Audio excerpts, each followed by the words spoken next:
de Derecho Internacional y Relaciones Internacionales,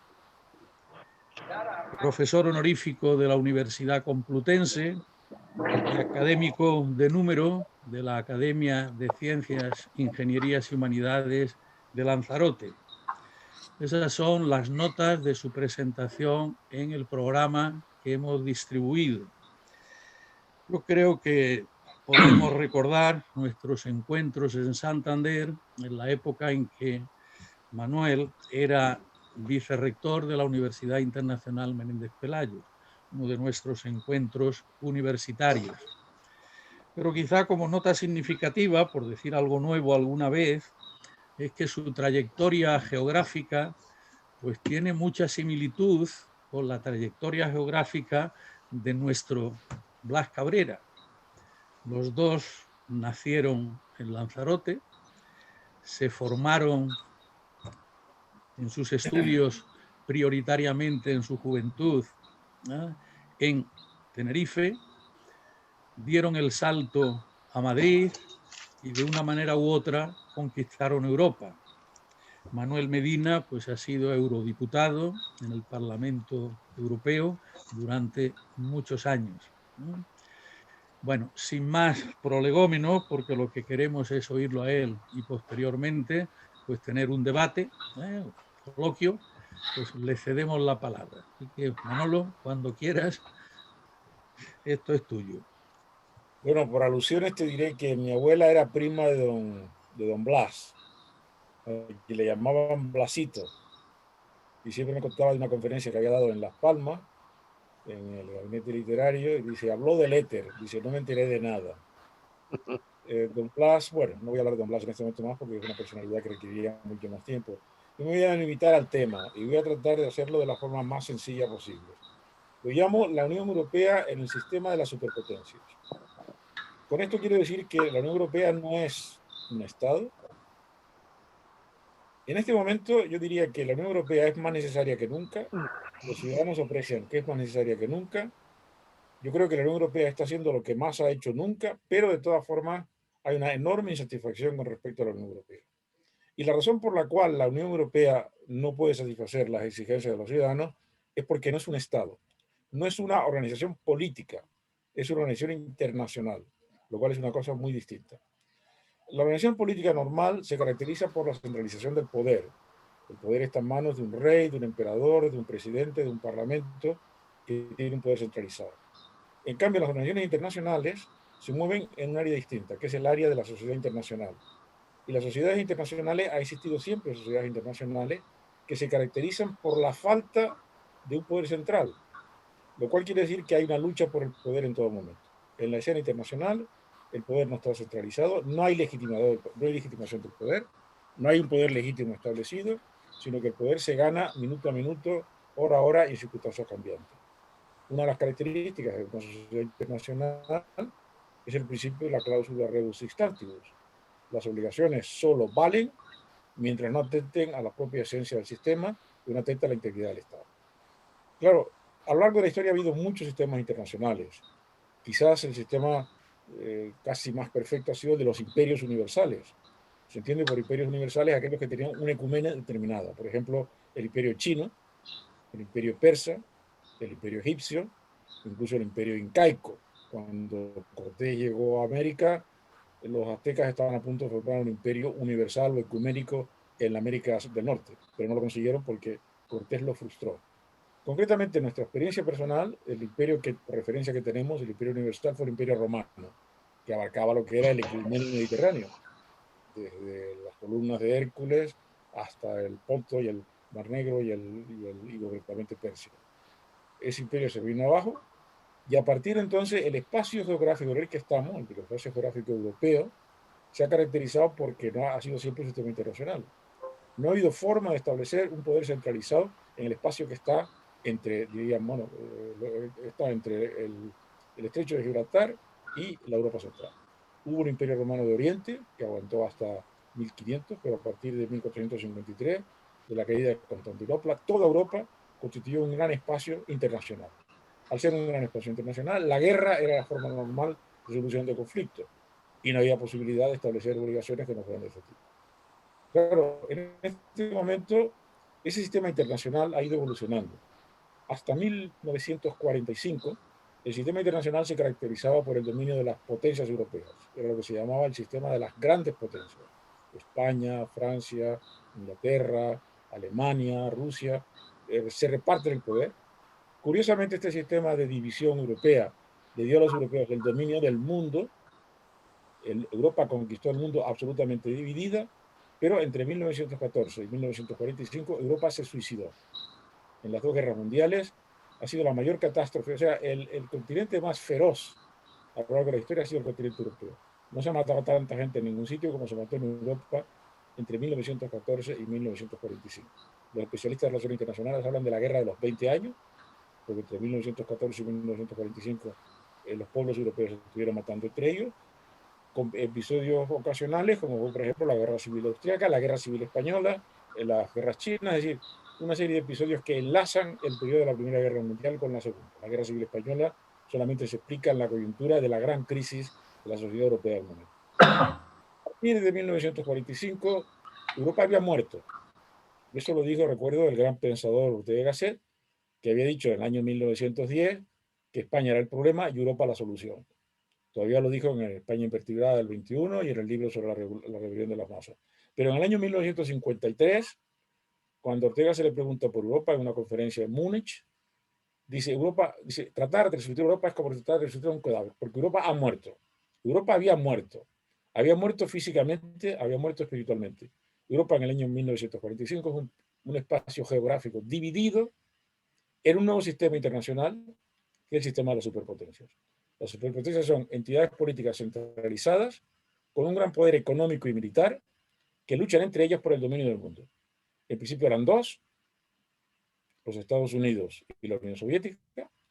En el año 1989 se desintegra la Unión Soviética, se desintegra el bloque soviético y durante algún tiempo pareció que iba a haber un sistema de hegemonía norteamericana. Pero eso ha sido frustrado en gran parte por los propios errores norteamericanos y sobre todo con la administración Trump. Con la administración Trump, Estados Unidos perdió la hegemonía mundial que tenía en su momento, emergió una nueva superpotencia que es China y la Unión Soviética, reconvertida en Rusia, que iba a ser una potencia regional, tiene en este momento pretensiones mundiales. Con lo cual, tenemos en este momento un sistema de superpotencias con tres superpotencias, la Unión Europea, Estados Unidos, la Unión Rusia y China, y ahí el problema es Europa. Claro, Europa no es un Estado, no es una superpotencia, pero vive en el mundo de la superpotencia. Y para poder sobrevivir en ese mundo de las superpotencias tiene que estar apoyada por una superpotencia, que es Estados Unidos. Europa ha pasado a ser la Unión Europea, que fue una creación de los Estados Unidos, depende del apoyo norteamericano. Desde el punto de vista militar, desde el punto de vista económico y incluso desde el punto de vista ambiental. La Unión Europea, hay que reconocerlo, es una construcción norteamericana, vinculada a la política exterior norteamericana, y cuando Estados Unidos se enferma, la Unión Europea se coge una pulmonía. Concretamente, a partir del año 2016, Boris Johnson, el referéndum británico de salida de la Unión Europea preludia una crisis brutal de la Unión Europea, y esta crisis se acentúa con la elección del presidente de los Estados Unidos, de Trump, que tiene como propósito eliminar a la Unión Europea. Trump llega a un acuerdo con Rusia, en virtud del cual Europa se convierte en una especie de terreno a repartir entre estas dos superpotencias. Quiere desintegrar la Unión Europea y apoya la operación Brexit, con lo cual durante 4 años la Unión Europea ha estado atravesando una crisis esencial. La Unión Europea ha sobrevivido a esta crisis. En este momento, curiosamente, el Reino Unido, que se las prometía muy felices, está pasando unas dificultades enormes. Aquí, por ejemplo, en este momento el aislamiento del Reino Unido es notorio, el deterioro de la situación económica, mientras que la Unión Europea, a pesar de todo, ha conseguido resistir. Pero claro, la Unión Europea existe en cuanto dependencia, aliado principal, si ustedes quieren, de los Estados Unidos, pero no como una potencia autónoma. Lo cual quiere decir que la Unión Europea, para sobrevivir, tiene que, por un lado, reforzar su alianza con Estados Unidos y, por el otro lado, tratar de tener un mínimo juego posible en la situación actual. Pero esto no se le pone fácil a la Unión Europea, porque en este momento el presidente Putin ha apoyado, por ejemplo, todos los esfuerzos de desintegración de la Unión Europea, influyendo incluso en los asuntos internos de los Estados europeos, para evitar que la Unión Europea siga adelante. Ha apoyado a los secesionistas ucranianos que ponen en peligro la existencia de la República de Ucrania. Ha apoyado al señor Lukashenko, que es el sátrapa de la supuesta República de Bielorrusia. Y lo que se está salvando en cierta medida es que lo que no hay es una disposición de Rusia de llegar a un acuerdo con China frente a los Estados Unidos. Tenemos una relación triangular: Estados Unidos, China y Rusia. Y en esa relación triangular, la Unión Europea puede representar un papel tratando de mediar entre, o por lo menos de suavizar, las relaciones con los otros dos superpotencias. Con Rusia la cosa se pone muy difícil porque Rusia ha adoptado una actitud totalmente contraria a la Unión Europea. El pacto con Trump se ha roto. En este momento los Estados Unidos consideran otra vez a Rusia como un enemigo.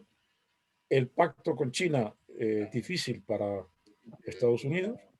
La Unión Europea ha tratado de avanzar en ese aspecto, pero también hay dificultades, porque hay que reconocer que China no reconoce los valores fundamentales. Aquí lo fundamental está en que dentro, tanto la Unión Europea como los Estados Unidos defienden en principio una serie de valores: la libertad, la igualdad, la dignidad de la persona humana, etc. Y dentro de esta defensa de los valores, hay que reconocer que la Unión Europea, a pesar de sus dificultades, está en primer lugar. La Unión Europea, sobre todo en este momento, es una gran potencia moral.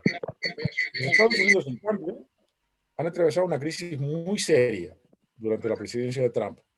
Tan seria que a partir de junio del año 2020, cuando ya Trump previó que iba a perder las elecciones, inició una serie de operaciones destinadas a cargarse a la democracia norteamericana. Hay que reconocer la famosa ceremonia del 1 de junio del año 2020, cuando trató de imponer a los militares que acataran los órdenes, y los militares, el ejército norteamericano, las Fuerzas Armadas norteamericanas, se negó a seguir las órdenes de Trump. Y francamente, ya después de haber perdido las elecciones, bueno, trató de intervenir en el proceso electoral, anulando el proceso electoral norteamericano, y ya el 6 de enero, en el que prácticamente dio un golpe de Estado, cuando mandó a sus huestes a ocupar el Capitolio.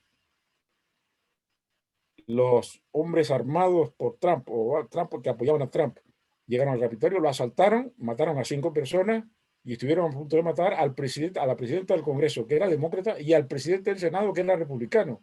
Si los asaltantes del Capitolio hubieran podido coger a la señora Pelosi y al señor Pence, lo habrían matado. Habría sido una especie de toma de la Bastilla al revés. La situación ha sido tan grave que realmente yo en aquel momento estaba viendo que se volvían a repetir los acontecimientos anteriores a la Segunda Guerra Mundial. Creo que esa situación se ha salvado. En este momento el señor Trump es un señor desprestigiado, tanto en el ámbito internacional como en el ámbito norteamericano.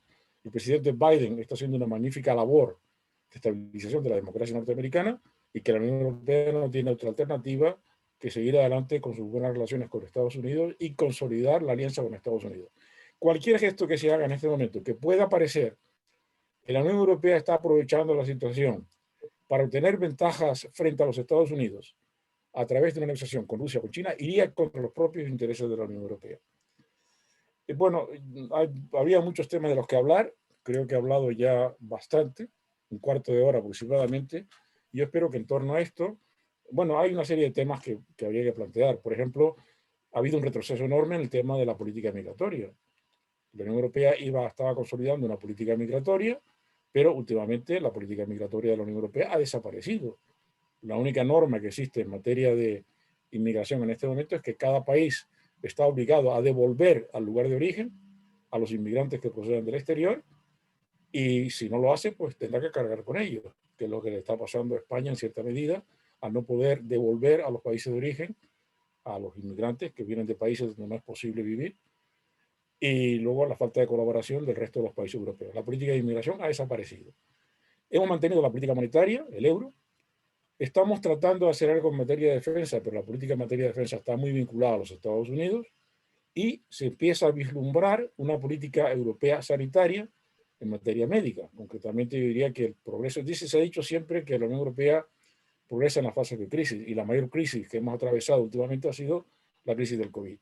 Con este motivo, la Unión Europea ha iniciado los principios de una política sanitaria europea, una política europea de la salud, con tropezones y con dificultades, pero en este momento, gracias a la Unión Europea, creo que la Unión Europea los países de la Unión Europea están pudiendo salir adelante de la gran crisis sanitaria. Es decir, la Unión Europea tiene pequeños progresos, tiene muchos interrogantes, pero la esencia de la actuación de la Unión Europea en este momento tiene que depender fundamentalmente de un pacto con Estados Unidos, del reforzamiento de la Alianza Atlántica, de las relaciones atlánticas y de un cierto margen de maniobra de la Unión Europea que, sin romper las relaciones con Estados Unidos, permita abrir posibilidades de entendimiento con China y con Rusia.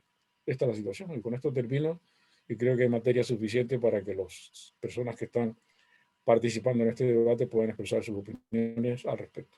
Bueno, Manolo, pues muchísimas gracias, primero por el contenido, con una rotunda claridad, independientemente de los juicios que cada uno pudiera tener, y por otra parte por la brevedad que facilita pues el que podamos establecer los deseados debates.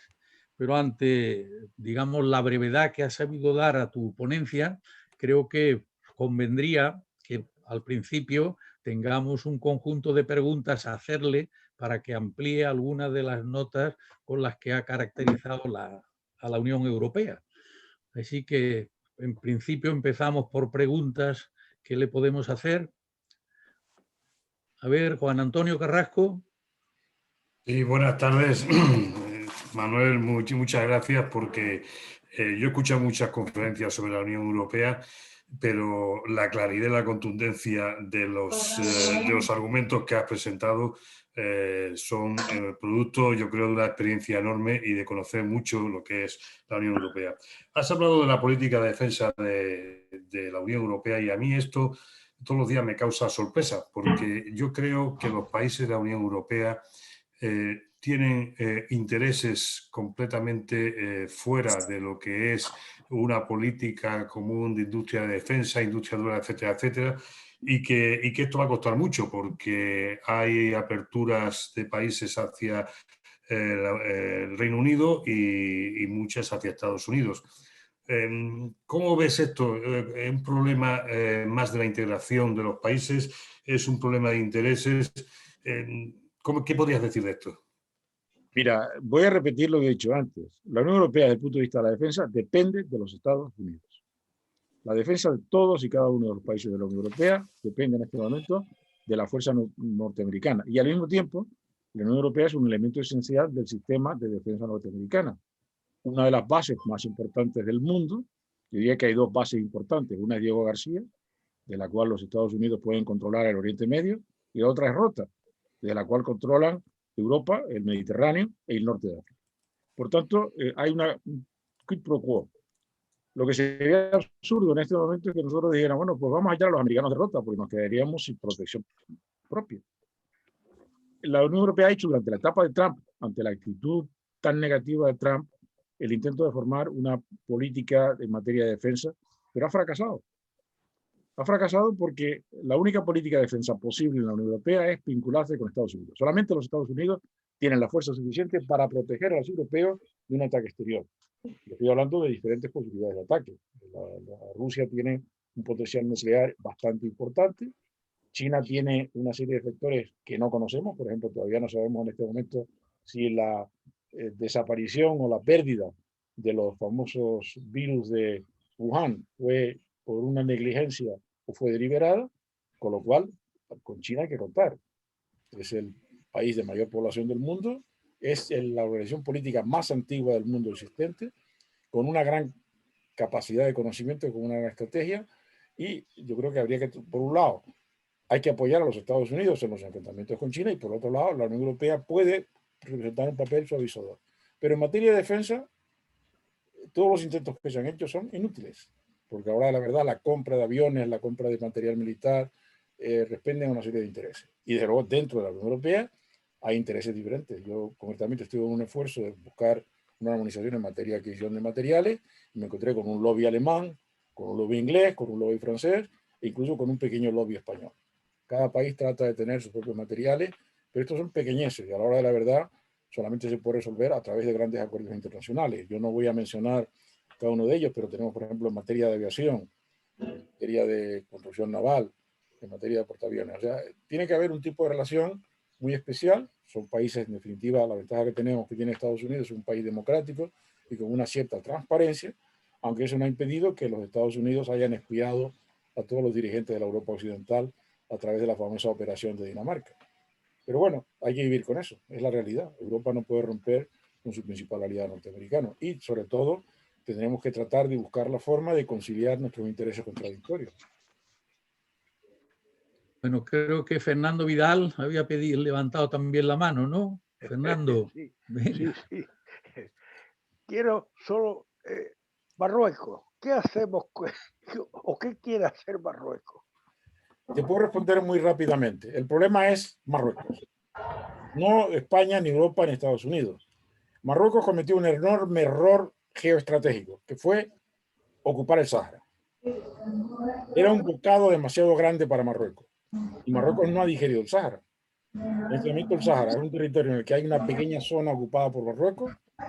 En el interior hay una zona ocupada por el Polisario con el apoyo de Argelia. Y luego en la costa, la mayor parte de las poblaciones hoy establecidas son africanos. La gente que está huyendo del hambre de África se establecen en la costa del Sáhara con idea de trasladarse ahí. Marruecos tiene un problema enorme porque no tiene capacidad para mantener a su propia población. Cuando cometió un error, otro segundo error, que fue el pacto con Trump. Cuando Trump era ya un pato cojo, el gobierno marroquí pacta con el gobierno de Trump para reconocer a Israel a cambio de que Estados Unidos reconozca la soberanía marroquí sobre el Sáhara, cosa que Estados Unidos no puede hacer, porque el tema del Sáhara está en manos de la ONU. Con lo cual fue el segundo error marroquí. No solo el haberse metido en el berenjenal del Sáhara, que no tiene salida posible y que condena a Marruecos a una situación de servidumbre total con respecto a las otras potencias, incluyendo las potencias europeas, y además porque al pactar con Trump se ganó la enemistad de los Estados Unidos, que en este momento no considera a Marruecos como un aliado fiable. Y sobre todo se enfrentó con el mundo árabe. La decisión marroquí de apoyar fue lo que provocó el asalto a Ceuta, fue cuando se puso una reacción en el mundo árabe, incluyendo Marruecos, cuando hay manifestaciones en todo Marruecos contra el rey, a consecuencia del acuerdo con Estados Unidos que les obligaba a reconocer al Estado de Israel frente a los palestinos. Con lo cual, Marruecos tiene un problema morrocotudo.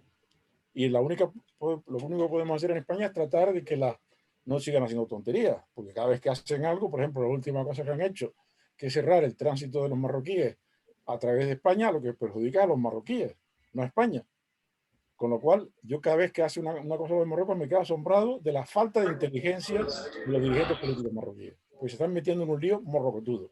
No tienen, además, cuando ellos pensaban que Estados Unidos y la Unión Europea les iban a apoyar, les dijeron que no, que Ceuta era una ciudad española, igual que Melilla, y Estados Unidos le dijo exactamente lo mismo. Estados Unidos necesita mucho a España y Estados Unidos no puede permitirse el lujo de colocar a España en una situación difícil. El que está en una situación difícil es Marruecos.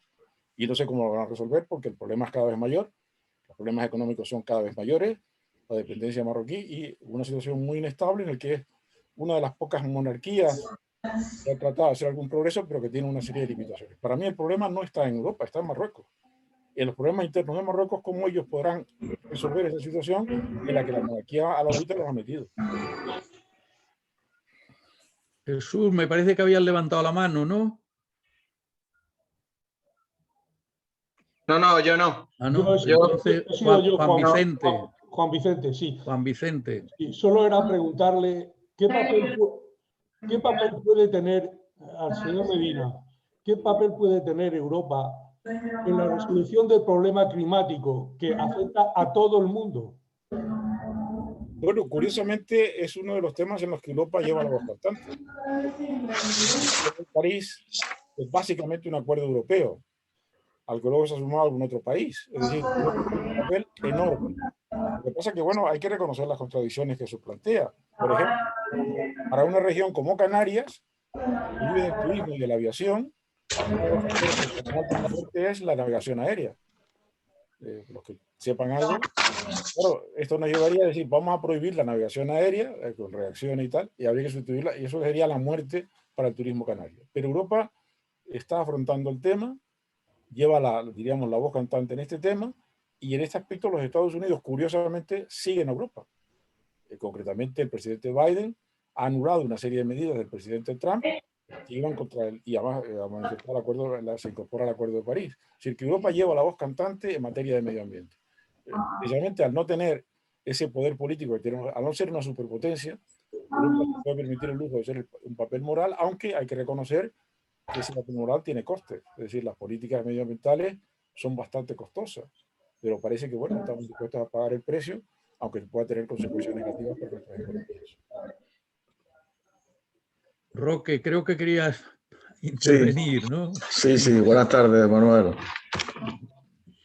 Mira, dos cositas. En primer lugar, yo creo que una barrera importantísima que tiene Europa frente a Estados Unidos y China es el idioma, ¿no? Es muy difícil hacer una unión con no sé cuántos idiomas, pero un montón. Y además idiomas fuertemente consolidados, ¿no? Que ninguno quiere ser su preponderancia frente a terceros, ¿no? Incluso se da la paradoja ahora de que el país, Inglaterra, Reino Unido, que está fuera de la Unión Europea, vamos, sigue Europa manteniendo como un idioma, el idioma franco, el inglés, ¿no?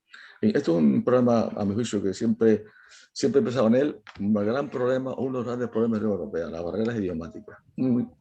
O sea, un titulado de ingeniería en España no puede ir a trabajar fácilmente a Alemania, como lo mismo puede ocurrir con un titulado en California frente a cuando irse a Boston, ¿no? Pero en fin, quería hacerte dos preguntas.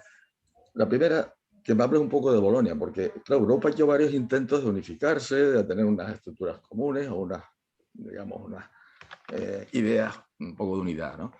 Creo que uno de los intentos fue Bolonia, ¿no? De alguna forma de darle una unidad común a los diferentes sistemas educativos europeos.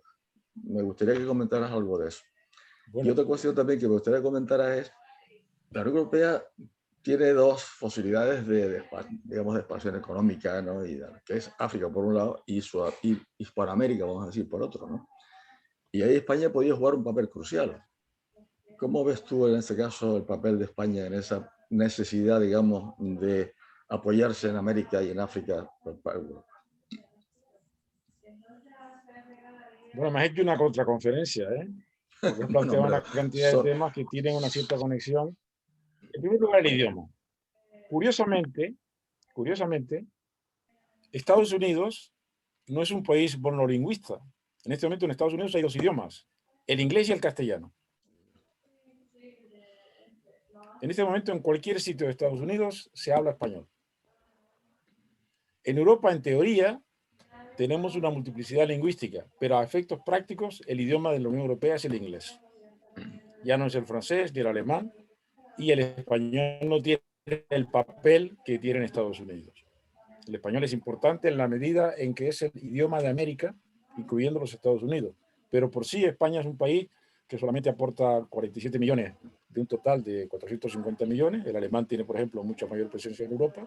Pero la diferencia es que el español es un idioma más universal que el alemán, lo cual hace que mucha gente hable español y no hable alemán por la conexión internacional. Claro, a la hora de la verdad nos entendemos con los americanos en inglés. Nos entendemos con todo el mundo en inglés. Los idiomas nacionales en Europa son ya como los idiomas regionales a finales de la Edad Media, al comienzo del siglo XVIII. En este momento los idiomas nacionales son ya idiomas regionales, segundos idiomas, mientras que el idioma principal y común en la Unión Europea es el inglés. Todo se hace en inglés. Yo manejaba mucho el francés, pero últimamente los propios franceses han abandonado el francés. Los alemanes saben que el alemán es un idioma para ellos, pero no es un idioma para compartir. Y los españoles tenemos por lo menos la posibilidad de usarlo en América, cuando digo América es prácticamente desde Canadá al Cabo de Horno, con lo cual podemos movernos muy bien ahí. Claro, has planteado otro problema completamente distinto también a este, que es el problema del proceso de Bolonia. El proceso de Bolonia es un intento de, bueno, el modelo es el modelo norteamericano, el modelo de los créditos, porque Estados Unidos tiene en común con Europa que no tiene un sistema de educación central. No hay un Ministerio de Educación norteamericano. Cada estado tiene sus propias normas y además no solo eso, sino que cada universidad y cada centro educativo es independiente y autónomo. Allí no hay un ministro de Educación que le puede decir a una universidad lo que tiene que hacer. Los americanos resuelven esto a través del sistema de conferencias en las que participan una serie de universidades, que se reconocen los títulos, que tal, que cual, pero no hay realmente un sistema centralizado. En Europa hemos tratado de copiar ese sistema con el sistema de Bolonia, con el sistema de los créditos y tal, pero bueno, el problema que tenemos es que no tenemos la autonomía que tienen las universidades norteamericanas. Los ingleses tienen un sistema algo parecido y estamos tratando de imitarlos, pero en definitiva en Europa estamos tratando de hacer algo que no, claro, hay dos sistemas de universidades completamente distintos, un sistema, yo diría, continental, alemán, si ustedes quieren, francés, español, un sistema de ministerio centralizado, y luego está el sistema nórdico, el sistema inglés, irlandés, de autonomía. Yo creo que es muy difícil conciliar los dos sistemas. Ahora, la verdad, las universidades españolas no son autónomas, están dentro de un sistema nacional y el reconocimiento de los títulos tiene que ver con esto. Pero bueno, yo creo que se está haciendo lo que se puede. Me parece que no sería correcto imitar el sistema norteamericano cuando los fundamentos son completamente distintos, y estamos tratando, experimentando, el sistema de Bolonia es uno de ellos. Los resultados no sé cuáles van a ser, pero bueno, requerirá mucho tiempo, mucho trabajo, y sobre todo va a requerir muchas conferencias, no virtuales, sino presenciales, de rectores, de profesores, que espero que sean posibles después de que pase la pandemia. A ver, más intervenciones. Domingo.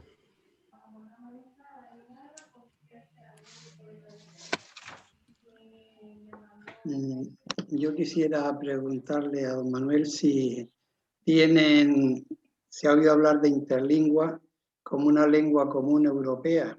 ¿Del? Interlingua. ¿De?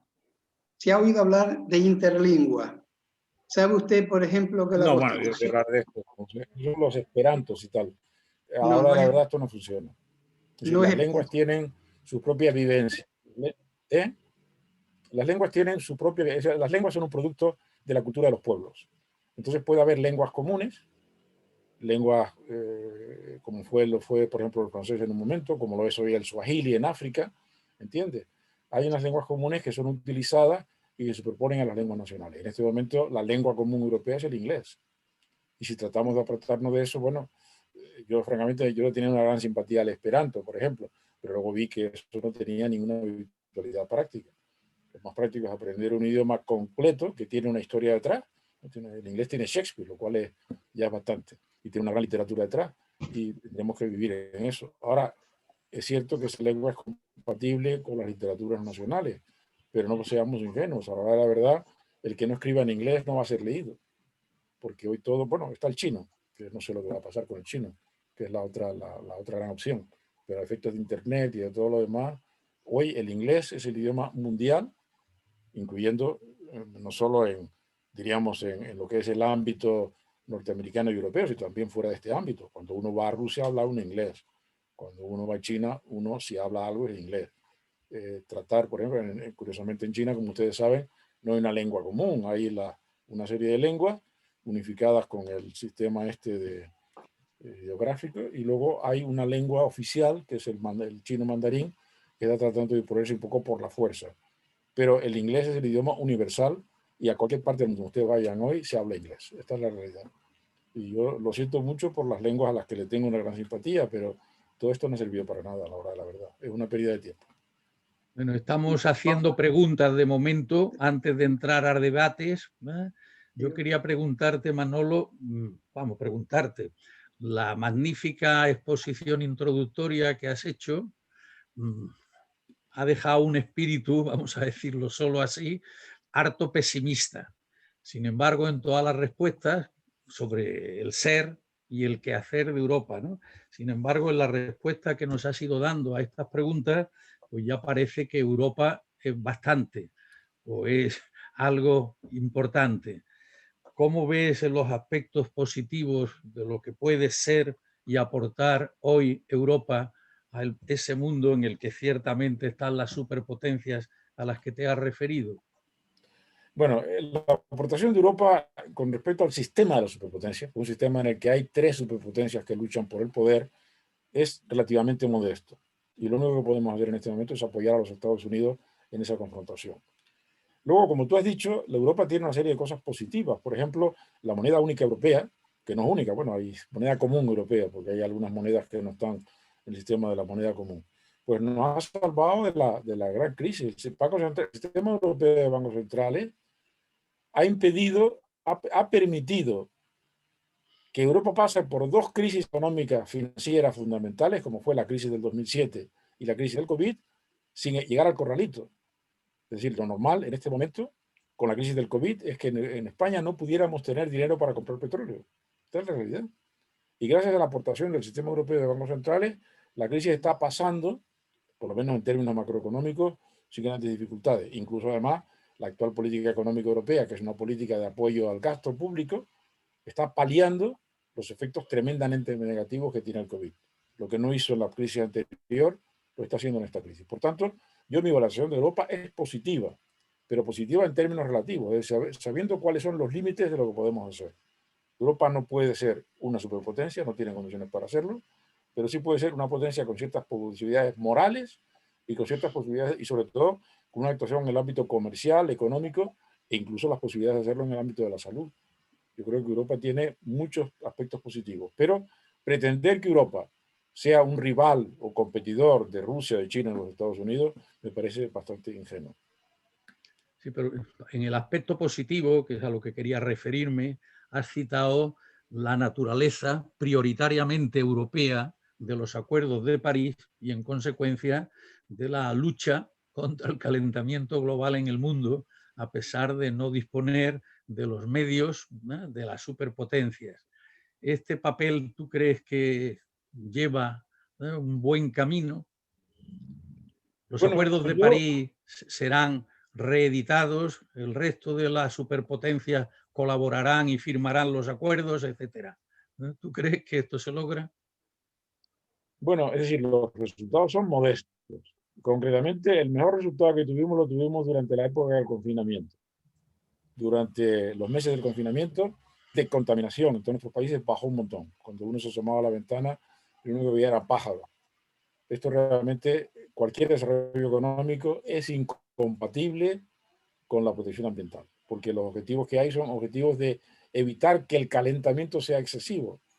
Pero si queremos tener desarrollo económico, se hace a base de consumo de productos energéticos y es a base de contagio. Con lo cual, volvemos a la polémica de siempre. Diríamos la incompatibilidad entre desarrollo económico y mejora de la situación ambiental. Esto es una ecuación muy difícil de resolver, y eso lo dejaría yo en manos de los especialistas. Se pueden conseguir éxitos parciales, se puede racionalizar las cosas, pero a la hora de la verdad, por ejemplo, no sé cómo resolver el tema de la aviación, de que los turistas lleguen a Canarias en avión, cuando sabemos que el avión a reacción, es una de las fuentes de contaminación más importantes del mundo. Y con estas contradicciones nos vamos a encontrar continuamente. Sí.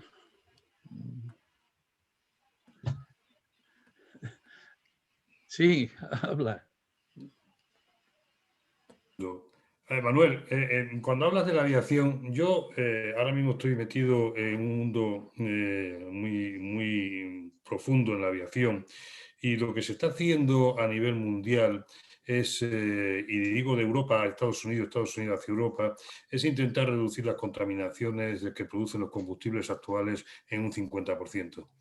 El futuro de la aviación, pienso yo, que está ligado a reestructurar el sistema de transporte y no utilizar aviones para distancias cortas como pueden ser nacionales y en Europa.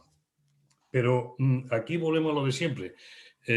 Has dicho que Europa tiene que ir en muchos aspectos de la mano de Estados Unidos, o ser apoyado por Estados Unidos, pero también es verdad que Estados Unidos las hace muy gordas respecto a Europa.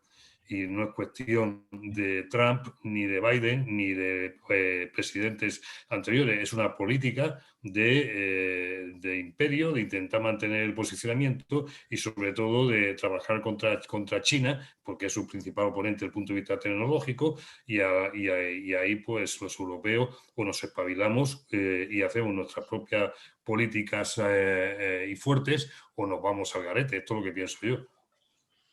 Bueno, el tema es más complicado que eso, porque la Unión Europea y Estados Unidos están juntos en la Organización Mundial de Comercio. Entonces,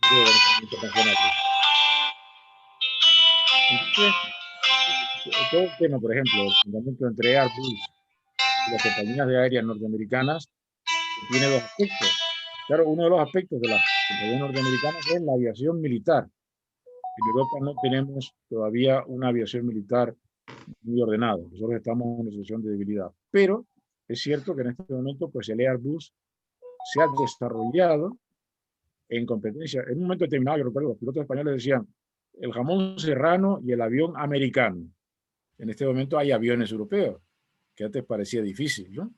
Yo creo que hay una cierta, es decir, la ventaja que tienen los norteamericanos es que tienen una cierta flexibilidad y que nos han permitido desarrollar una aviación y una industria aeronáutica en competencia con ellos. Dentro de esto, ellos tienen una gran ventaja que es la aviación militar, lo cual abarata mucho los costes. Y hay toda una, no voy a meterme en todos los litigios que hay entre la aviación europea y la aviación norteamericana, con los recursos de la Organización Mundial de Comercio. Pero bueno, dentro de lo que hay, pues gracias a eso ha salido adelante una aviación europea.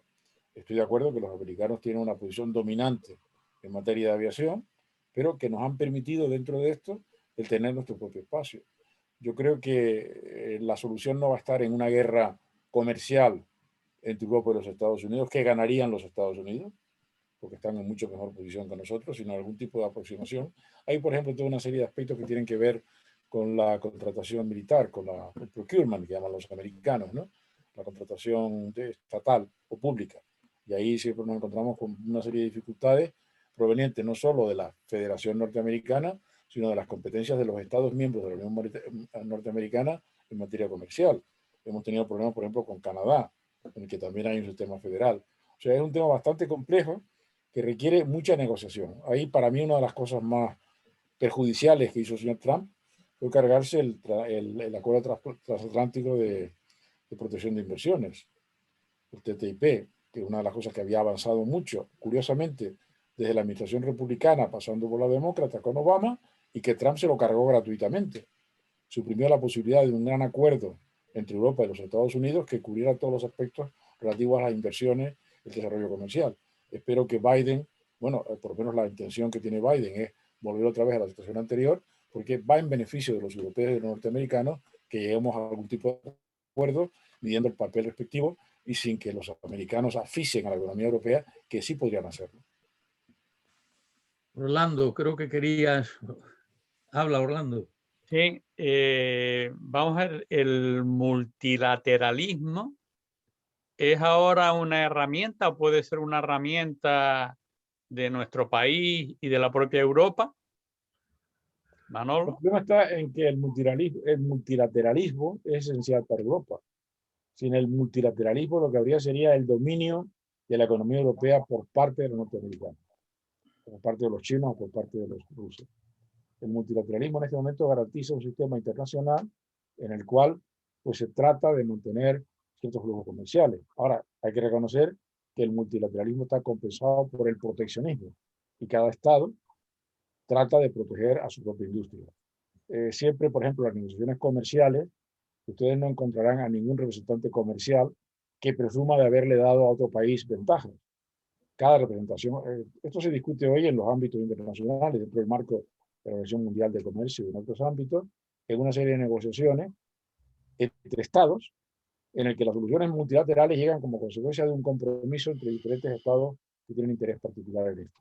El detalle es muy complicado. Yo he participado en algún tipo de negociaciones de este tipo, son absolutamente complejas. Por ejemplo, el famoso tema del plátano canario, ¿no? Es decir, entraba en un sistema de relaciones comerciales. Por ejemplo, desde el punto de vista, diríamos, de la lógica económica, pues el plátano canario tiene unas enormes dificultades. Se ha mantenido gracias a las ayudas de la Unión Europea.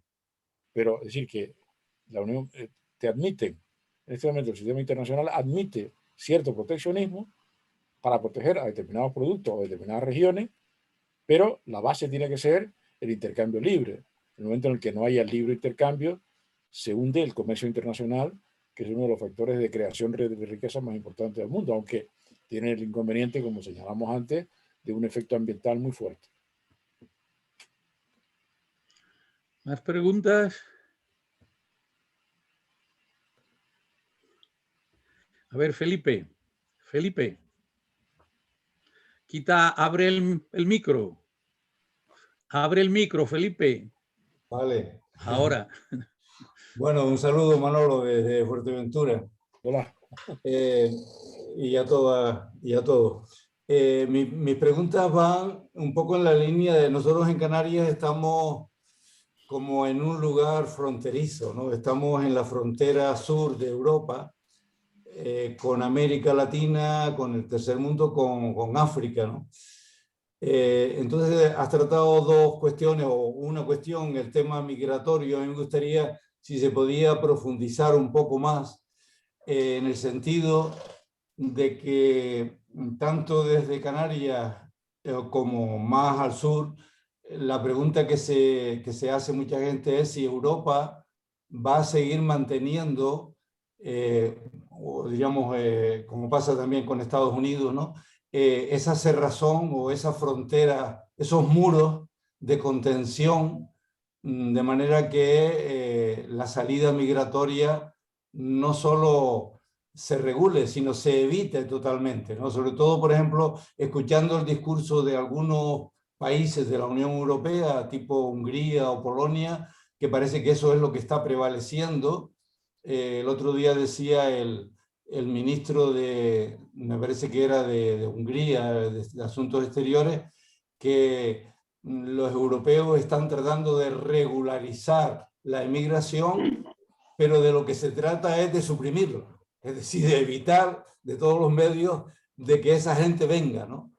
Entonces, claro, ¿cuál es la política que va a prevalecer? Es verdad que no hay una política migratoria común, pero ¿cuál es la que va a prevalecer de hecho? No en las declaraciones, sino es seguir manteniendo esa frontera cerrada a cal y canto o selectiva, que solo pueden entrar los que acrediten tener un título o una preparación. En fin, el problema me parece que es muy serio con todo lo que está pasando de los migrantes y de los refugiados, ¿no? Y por otro lado, también, y relacionado con esto, el tema, por ejemplo, de la vacuna, ¿no? Es decir, la vacuna, los datos científicos, o sea, estadísticos son duros, ¿no? Países como Israel o Reino Unido o Europa en general, estamos llegando ya a un 40, 50, 60, un 80% de gente vacunada, pero en la mayoría de los países del mundo, que son los del tercer mundo, pues el índice de vacunación es del 1, del 2 o del 3%, ¿no? Y entonces, ¿cuál es la postura de los grandes líderes europeos en estas cuestiones, me parece a mí, vitales para el futuro de la humanidad, ¿no? Bueno, son dos preguntas distintas. Si tú me hubieras preguntado, en el año 2005-2006, en Canarias tuvimos una gran crisis migratoria. Se colocaron en las islas poco más de un año 60.000 o 70.000 personas. En aquel momento yo estaba en el Parlamento Europeo, en materia de comisiones, y el tema se resolvió con la ayuda de la Unión Europea. Recuerdo que se acababa de establecer Frontex. Frontex no tenía ni siquiera edificios, diríamos, tuvieron que pintar los edificios, y la ayuda de la Unión Europea fue fundamental en aquel momento. La ayuda se basaba, por un lado, en tratar de controlar el flujo desordenado y sobre todo en la absorción de los migrantes que llegaran a Canarias a otras partes de Europa. Eso ha desaparecido.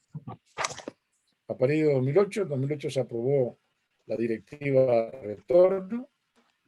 Entre tanto, ha habido un desarrollo político muy importante en Europa, que es la aparición de los partidos de la extrema derecha, partidos xenófobos, que han impuesto sus políticas en todos los países europeos, no solo en Hungría y en Polonia, sino también en sitios como España hoy. En este momento la opinión pública española está dominada por la ideología racista de la extrema derecha que niega cualquier tipo de inmigración, el rechazo a la inmigración. Por tanto, la política de inmigración europea en este momento es absolutamente cerrada, fijada por esta directiva de retorno, en virtud del cual la obligación de todo Estado es devolver a su país de origen a las personas que llegan allí. Ha habido una cierta flexibilidad que ha permitido que creo que eran 16.000 los inmigrantes que han llegado a Canarias en gran parte hayan sido filtrados como por ósmosis hacia la península y hacia otros países europeos, pero esto ha sido crítica por parte de otros países europeos. Hay que tener en cuenta, por ejemplo, el gobierno danés ha impuesto la devolución forzosa de los inmigrantes a sus países de origen. En este momento nadie, si en España admite inmigrantes en Canarias, porque es uno de los pocos sitios abiertos, pues nos tenemos que tragar En principio, la Unión Europea no está dispuesta en este momento a hacer una política migratoria. La política migratoria española actual es como la de Trump. Biden es mucho más abierto. En Estados Unidos tienen en este momento muchos más inmigrantes que los que estamos teniendo en Europa.